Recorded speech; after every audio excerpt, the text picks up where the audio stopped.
Hi, everyone. It's great to be back. I'm Julie Livingston of WantLeverage Communications for another installment of Julie's PR Patter, where I talk to marketers and other experts in my network and bring their expertise to you.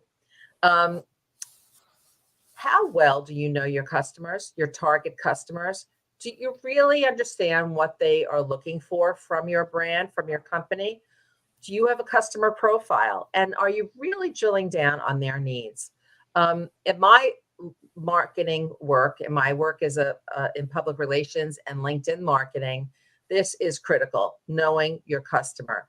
I do a lot of content creation for my clients, especially senior leaders on LinkedIn, and developing their content strategy and really getting into the head of their key targets is absolutely paramount so that we can shape and sculpt the content so that it's of interest to them and that it will have traction.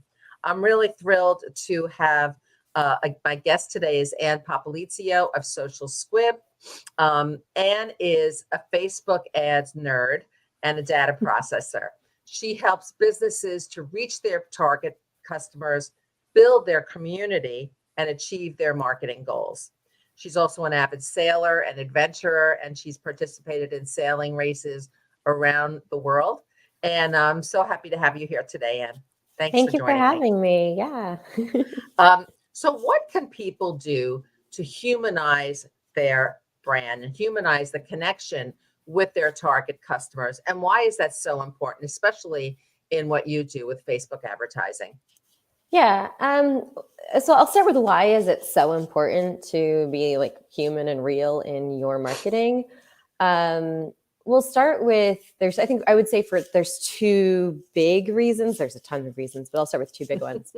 One is that 70% of buying decisions go to a vendor that was on the client's radar at the very beginning of the journey. So your job as a marketer is to put your company, your brand on the client's radar at the very beginning of their experience. And the mistake that a lot of companies will make is they think that the journey starts at the point the customer has picked up the phone. In digital, nope. Digital marketing, traditional marketing back in the day, the rule of thumb was like 7 touches. The rule of thumb today in digital is 13. And if you, so by the time somebody picks up the phone and is talking to you, they might be on step 9 of 13. And if your job is to be on their radar at step 2. And so that's one big reason. The other piece is that, especially in the world of social media, there is so much noise that you have to cut through the noise. And the way you cut through the noise is by creating what I call relevancy. The audience needs to see immediately in 3 seconds or less that you are speaking to them. And that you are creating, you have to create an emotional connection with them in those 3 seconds to get them to stop scrolling. And the way that you the way that you create that emotional connection is by, identifying something in their situation that's really relevant to them. So relevancy can be established by words that are like position oriented or self-identifying language, but also the language that they're using to describe their problem, because that's when we talk about pain points, when we talk about, hitting the identifying that spot, it's really the way you're going to do it is in the language that they're using themselves. Right, because you want your targets to be able to connect with language that positions your brand as authentic and real. Right. And so many companies forget about that, and they use language that's very stilted, or it's just not. It's not in using the lexicon that their targets would use. Right. Or they use the language that they want to use. They say what they want to say as opposed to what their audience wants and needs to hear. Now, I am not saying you should tell them what they want to hear just for the sake of telling them what they want to hear. No. Your service or product should be serving their needs and solving their problem. But I see this mistake with a lot of clients. They're like, they just want to shove at They just want to shove at the audience what they're trying to sell to them. And it's like, that's not where their headspace is. You have to hit the problem that's at the end of their nose. Not, a lot of times when you're talking, like you'll see this a lot with like product related stuff, and people will be talking maybe features, and it's like, the feature is not the problem. That's not the problem the person's trying to solve. They're trying to solve a very human problem, and your software or your product might help them do that. But you have to talk to this problem that's all the way over here, to get them in and get them to see. And at the end of the day, the features might not even matter. It's just, can you connect this problem that they need to solve and show that you understand it and you understand how to solve it. That's right. Can you give us an example of one of your clients, you'd have to name them, who you've solved this problem for? Yeah, we did a series of webinars recently for a client, and this was a SaaS company, so they're techie SaaS people, and they are very focused on the features of the software. And it's like, that's not, since it's a coaching software for athletes to be used with coaches and athletes, and it's like the coaches who are ultimately the clients, they're not trying to solve this technical problem. What they're trying to do is solve a human problem of getting their athletes to be accountable and, hold themselves accountable and be more driven in their own progression. That's the problem that they're trying to solve. The software does support that. But the coach needs to see how the two connect. And maybe the coach needs to learn different ways of teaching and communicating in order to be able to connect those two dots. But this over here is the problem this is the problem that's at the end of the coach's nose, and not the technical features of the software. Right. No, that's great. That's a great example. I think a lot of companies want to jump ahead and get to, the selling part, right. But you can't do that. You have to develop that relationship and that trust. And help the targets understand what you do. Yeah. And that they have certain issues that you can help them solve. Yeah. And you really have to understand where they're coming from and what their experience is. We've seen that a lot with like B2B clients as well, especially when you have like multiple decision makers. One of the, with every account, with every new account, we actually start with client interviews. And we take the time to interview our clients' clients. Now, we're not doing massive market research here. Like, no, I don't got time for that. Some basic market intelligence. Yeah, exactly. Just to set a baseline. And what I'll often ask clients is if they can send me a range of people that, like, maybe these people all fit the profile in some degree or another, but that there's some kind of diversity across the across the list of people. And what I will find is they might all have been very different, but there's a trend. There's a trend that starts to emerge about what their experience was, what their problem was, and why they went with my client. And then I start to see trends around the language that they're using and what their little motivations. It's what we look for. There's pain points and there's motivations, and those are two slightly different things.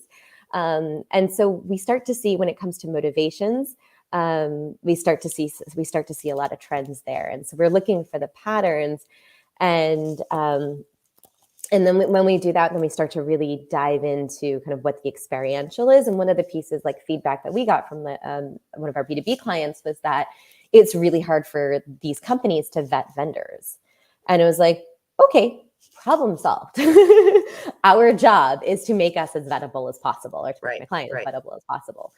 And for them to get to know who my client is, for them to be able to hear their voice all the time and understand that they're the real deal and they really understand what they're doing and the human problems that these companies are facing.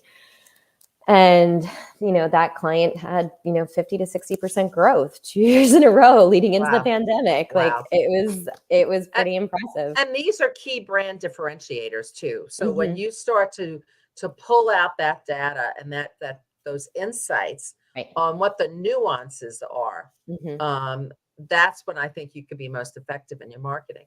Yeah, yeah. You know, it's interesting because it's like I've got a friend who does Facebook ads as well. We are completely different people. Completely different people.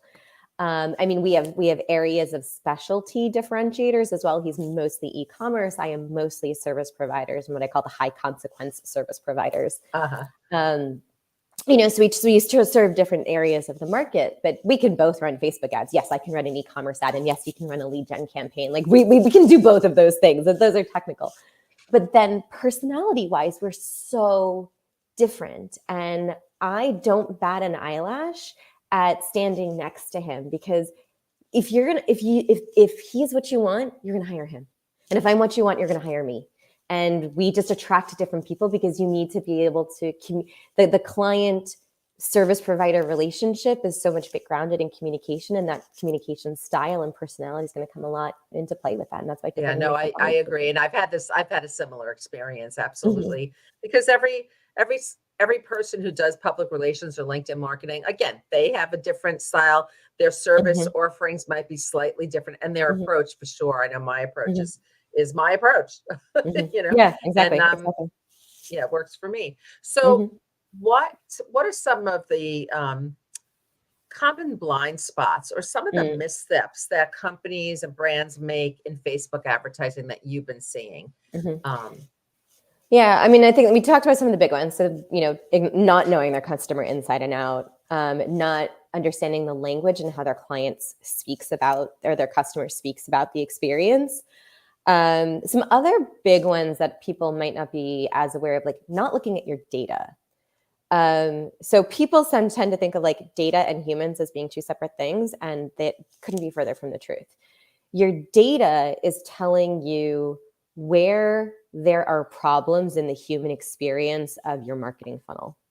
And so it's really important to be looking at your conversion rates at every step of the way, because every time you have a drop off in conversion rate, what that's telling you is you didn't meet that person's need. right.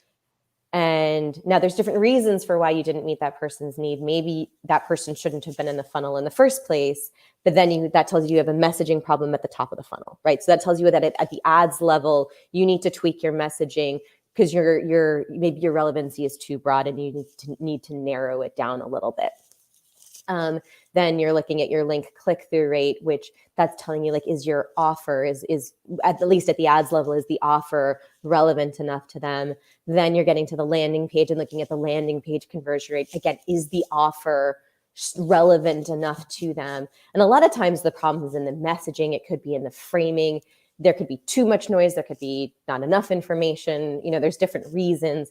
But when you're looking at the data, that's telling you where your problems are and where you're having a disconnect. And that disconnect is an emotional disconnect. So that's a big mistake that I see people make.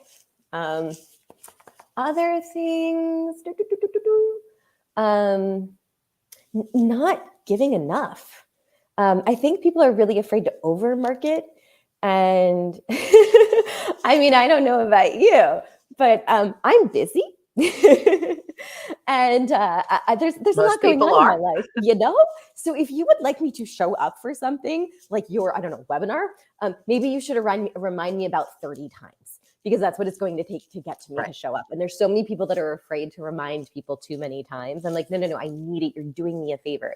Because if I opened your email and I said, ooh, I want to attend that, but I was standing in line at the grocery store, so I didn't register in that very moment, do me a favor and please send me 50 more notifications so that you eventually will hit me at a Sunday evening when I'm sitting on my desktop and I go, oh, yes, this now.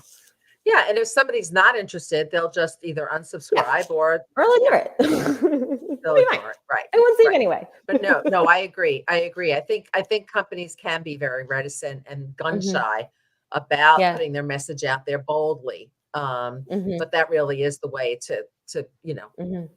Yeah. to to And I, to take advantage. yeah. And I think too, don't be, I think there's a hesitancy as well sometimes that people have about like giving away their secret sauce. Don't worry about it.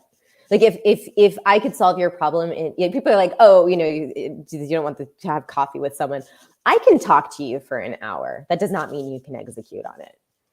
It took me. I mean, I've been doing social media since 2003, or 2004, and I've been doing social media for business since 2010. So Yeah, I can talk for an hour, but that doesn't mean you're gonna do it. That's right. You have to talk in just the right way, and you have to have the right messaging and This is 10 years of experience for me to the figure out, right amount of persuasion. that Right. 1 hour of conversation is 10 years of experience. And if I can talk to you for an hour and you can execute on it, you weren't my client anyway. Right. That's true. That's true. That's true. What are some tips that you can provide to people watching today to enliven and make their Facebook advertising more human centric?